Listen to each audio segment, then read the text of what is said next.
मनोरमा खेडकर यांना 3 दिवसांची पोलीस कोठडी। मनोरमा खेडकरांवरती जीवे मारण्याचा गुन्हा दाखल। खेडकरांच्या अडचणीत आणखी वाढ होण्याची शक्यता। अहमदनगरच्या जिल्हाधिकाऱ्यांनी पूजा खेडकरांची माहिती विभागीय आयुक्तांकडे पाठवली। 2022 मध्ये नगरमधून खेडकरांनी मिळवलं होतं नॉन क्रीमी लेअर प्रमाणपत्र। विरोधी पक्षनेते विजय वडेट्टीवार यांच्या शासकीय निवासस्थानाला गळती। भांडीकुंडी वापरून गोळा केलं जातंय छतावरून टपकणारं पाणी। काही महिन्यांपूर्वीच या निवासस्थानावर लाखो रुपये खर्च करण्यात आलेले होते।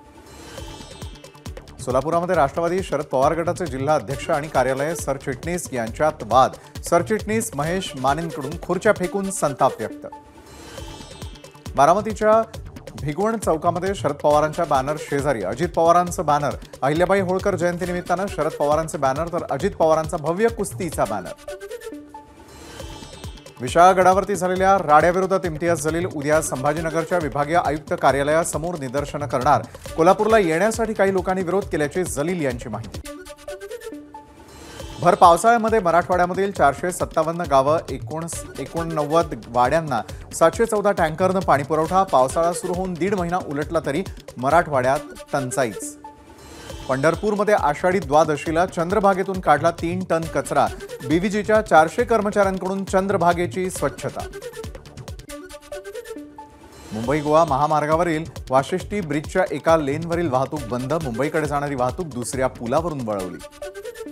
नंदुरबारच्या शहादा तहसील कार्यालयानजीक असलेल्या भेंडवा नाल्यामध्ये 6 महिन्यांचं बाळ गेलं वाहून। पती पत्नी बाळासह बाईकवरून जात असताना आईच्या हातातून बाळ निसटलं। मृत बालकाला जवळ घेत आईचा आक्रोश।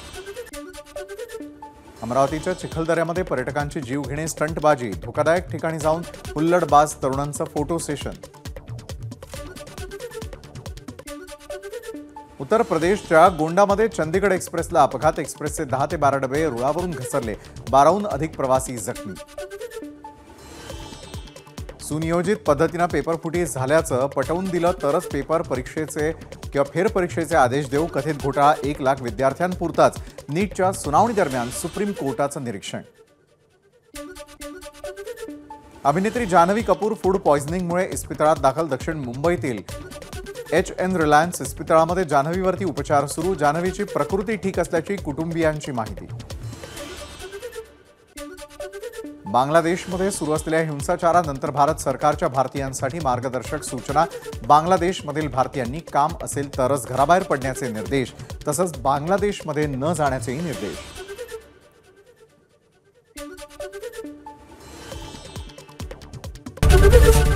एबीपी माझा, उघडा डोळे बघा नीट।